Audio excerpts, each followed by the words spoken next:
కరుపు మండలం జనసేన గ్రామ కమిటీ అధ్యక్షుడు వీరంరెడ్డి ముత్యాలరావు ఎదుగుదలను చూసి ఓర్వలేకే అనాథ పిల్లల సొమ్ములు కాజేశారని అపనిందలు వేయడాన్ని గ్రామస్తులు ఖండిస్తున్నారు.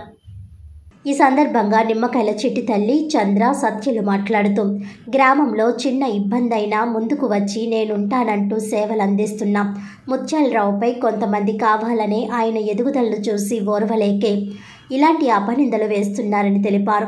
గత 18 సంవత్సరాలుగా దారి మార్గం లేక 15 కుటుంబాల వారు ఇబ్బందులు పడుతున్నారని తెలుసుకొని వారికి దారి మార్గాన్ని ఏర్పాటు చేయడానికి ఎంతో కృషి చేశారని, దీనిని ఓర్వలేకే వారు ఇలాంటి అపనిందలు ఆయనపై వేస్తున్నారని, ఆయన ఊరికి పెద్ద దిక్కుగా ఉన్నారని, అనాథ కుటుంబాలను ఆదుకున్నది, ఇల్లు కట్టించింది, ఆఖరికి మరణించిన తల్లిదండ్రులకు తాతకు దహన క్రియలు జరిపించింది, అతనిని పిల్లల్ని ఆదుకోవడానికి ఎవరు ముందుకు రాని రోజుల్లో ముందుకు వచ్చి నేనున్నానమ్మా అంటూ అభయమిచ్చిన అతనిపై ఇలాంటి నిందలు వేయడం బాధాకరమని అన్నారు.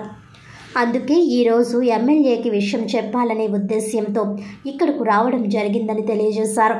అయితే ఆయన ఎదుగుదల ఓర్వలేకే పార్టీలో ఉన్న ఓ 3 కీలక వ్యక్తులు ఇలాంటి పనులు చేస్తున్నారని ఆవేదన వ్యక్తం చేశారు. నమస్తే అండి, నా పేరు నిమ్మకాయల చిట్టుతల్లి అండి.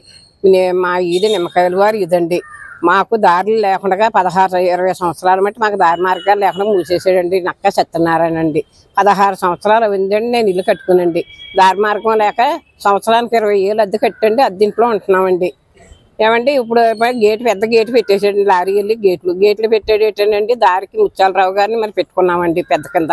అతను మార్గంలో మామూలుగా ఎమ్మెల్యే గారు కూడా ఉంటున్నాడని అతను ఉంటున్నాడు కదా అని అతని మీద అనాథులు డబ్బు తినేసాడనండి, దాడి చేసండి. గోన ఆంజండి ఏమండి నక్క రాజు అండి, అతను కృష్ణ గారు అబ్బాయి అండి. నక్క రాజు అండి, నక్క సత్యనారాయణ గారు అబ్బాయి బెమ్మాజీ అండి. ఇలా 3 కూడా గూడుపట ఇవ్వండి లేని ఇవన్నీ చుట్టించండి. ముత్యాలరావు గారి మీద ఇవన్నీ చుట్టించి మా దారికి అడ్డొచ్చి అతను దారి తీస్తానంటున్నాడని ఈ రకంగా చేశారండి. ఈ నక్క బెమ్మాజీ కానీ గోన ఆంజీ కానివ్వండి, ఎవరన్నా నక్క రాజు కానీ 1/4 కేజీ సేమియా పుల్ల రాసి చేమే పట్టుకెళ్ళి అనాథాష్టంలో పెట్టారమ్మో, ఎవరినన్నా మీరు తెలుసుకోవచ్చండి. ఈ నలుగురు చచ్చిపోయినా ఈ 3 కులాల వాళ్ళు ఒక మనిషి కూడా వాళ్ళు కూడా వెళ్ళారా అండి, శవాలు కూడా వెళ్ళారా, అది కూడా మీరు ఇంక్వైరీ తెలుసుకోవచ్చండి. ఏమండి మామూలుగా ముత్యాలరావు గారే చచ్చిపోయిన శవాలను ఉంచుకుంటామని ఇంతలో పంపించండి. మాకు ఆనందరావు గారు అబ్బాయి వాళ్ళని ఏదో 1-2 రోజులు చర్చికెళ్తే అతను సమాధి చేశారండి.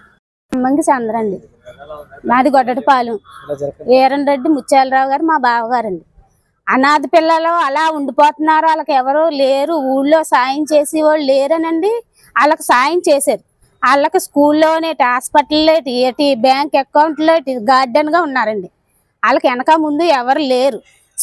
అనాథ పిల్లలకి సాయం చేస్తే రేపొద్దున్న నా పిల్లల భవిష్యత్తు బిడ్డలకి కొంచెం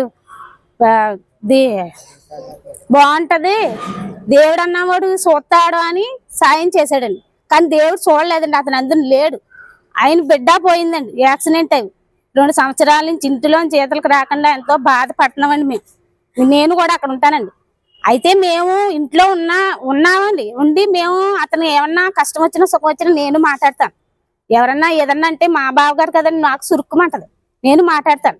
కాకపోతే ఈ నక్క బ్రహ్మాజీ అన్నవాడు చాలా రాంగ్ గా మాట్లాడతాడండి, పచ్చి బూతులు ఆడతాడు. ఆయన ఏమన్నా అన్నా ఉంటే గొడవకు వస్తాడు, అత్తమాని మా బావ మీదకి వస్తాడండి, ముత్యాలరావు గారి మీదకి.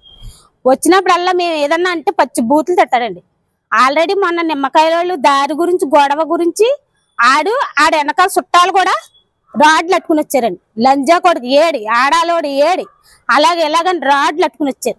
కానీ మేము మా బావగారు లేరని చెప్పలేదు మేము. అప్పటికి ఆ గొడవప్పుడు అతను లేడని సంబంధం లేదు. అలా బోళ్ళు 100 మంది వచ్చారండి వాళ్ళు నిమ్మకాయలు. చచ్చాయండి. మా అమ్మాయి యాక్సిడెంట్ లో చనిపోయిందండి. నా భర్త కూడా చావు బతుకుల్లో ఉన్నాడండి. అప్పుడు నానజ్జి గారే కాపాడారు. మా కుటుంబాన్ని ఆయన ఆదుకున్నారు. మేము చాలా బాధపడుతున్నామండి. మా అమ్మాయి పోయిన తర్వాత తన ఆరోగ్యం కూడా పాడైపోయిందండి. మేము రోజుకు ఒకలాగుంటున్నారండి. మాపులు అసలు పడుకోవట్లేదు, ఏదో అలాగా తిరుగుతున్నారని మేము వదిలేవండి. ఇంట్లోనే ఉంటున్నారటి అని అందరూ తిడితే బయటకు వచ్చారండి. పోలే ఆయన తిరుగుతున్నారు, మేము అలాగా ఇంట్లోనే ఉంటున్నామండి. మేము అసలు ఇప్పుడు కాతలకు అడిగట్లేదండి. ఇవాళ వాళ్ళ 3 వల్ల నేను ఇతరకు వచ్చానండి. మా పాప పోతం మొదలు నక్క బెమ్మాజీ, నక్క రాజు, గోన ఆంజనేయులు 3 కూడా మమ్మల్ని 2 సంవత్సరాల నుంచి తినేస్తున్నారండి. మమ్మల్ని అలా రోజు ఇదే గొడవండి. మమ్మల్ని అసలు నిలబడలేదండి. ఏదో విధంగా జాతర పెడతానే ఉన్నారండి. కడకి మాకు ఇంకో ఈ పిల్లలు డబ్బులు తినేసేవని పెట్టారండి. అదంతా అబద్ధమండి.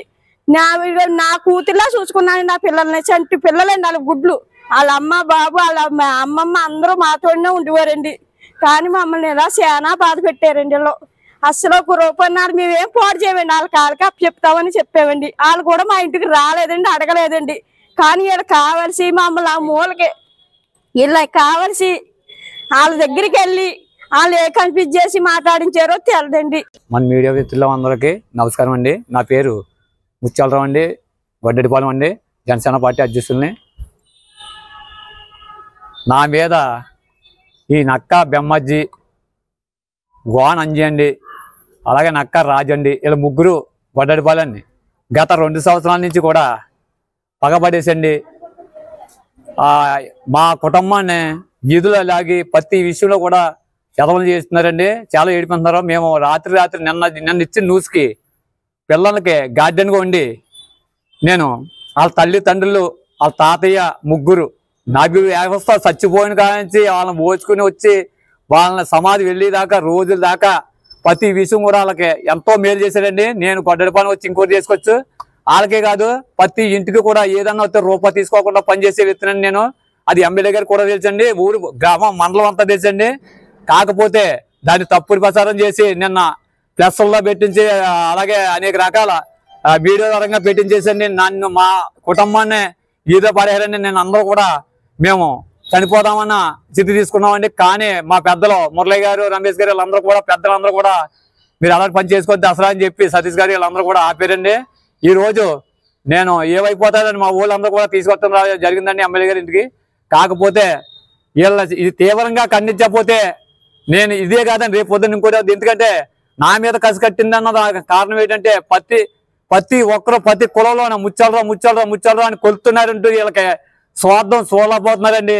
ఆ పిల్లల్ని బలి పశువులు చేసి ఆ పిల్లలతో మాట్లాడించి ఆ ఇంటికి వెళ్ళారంటే ఆ రోజు నుంచి నలుగురు చచ్చిపోయినా వాళ్ళకి తెగుళ్ళు వచ్చినా వాళ్ళందరినీ మోసుకొచ్చి ఆ ఇల్లు బాగు చేయించి డబ్బులు తెచ్చి బ్యాంకులో ఇవన్నీ చేసి వాళ్ళకి ఎన్నో కార్యక్రమాలు చేశాడండి. ప్రతి ఒక్కరికి తెలుసు. ఆ కార్యక్రమాలు చేస్తుంటే ఇవన్నీ చూడలేక వీళ్ళు ఈదులో లాగి నన్ను ఈ రకంగా బయట పెట్టారండి. వీళ్ళు ప్రతి విషయంలో కూడా నేను ఏ తప్పు చేయలేదండి. వాళ్ళని తీవ్రంగా ఖండించకపోతే నా సావుకి కారణం వాళ్ళే అవుతారండి. చివరికి నేను ఈ మీడియా ముఖంగా తెలియజేస్తున్నాను సార్. ఇంకా నేను ఎప్పుడు కూడా మీడియా ముఖంగా వచ్చాను కానీ ఇలాంటి విషయాల్లోకి రాలేదు. కానీ ఎన్నో సమస్యలు ప్రతి దానికి గొడ్లపాలెం గొడవ వస్తుందంటే కారణం వాళ్ళని ఎంక్వైరీ చేసుకోవచ్చు. మా సార్ కూడా ఎమ్మెల్యే గారు కూడా చెప్పాను, ఎంక్వైరీ చేయొచ్చు వాళ్ళ మీద. వాళ్ళ ముగ్గురే అండి ఊరంతా ఒకటయ్యి రేపు వచ్చే ప్రెసిడెంట్ కూడా ముచ్చల్ర గారు అన్నారని చూడలేక అశుద్ధంతో నా మీద తీవ్ర లేనిపోని అన్ని చుట్టించి ఈ రకంగా చేస్తున్నారండి. వీళ్ళ నక్క బెమ్మజ్జిని, నక్క ఆంజనేయుల్ని, గోన ఆంజనేయుల్ని, నక్క రాజభవని ఈ ముగ్గురిని ఖండించకపోతే నాకు నా సావుకి కారణం వీళ్ళని చెప్పి నేను సమూహంగా చెప్తున్నానండి.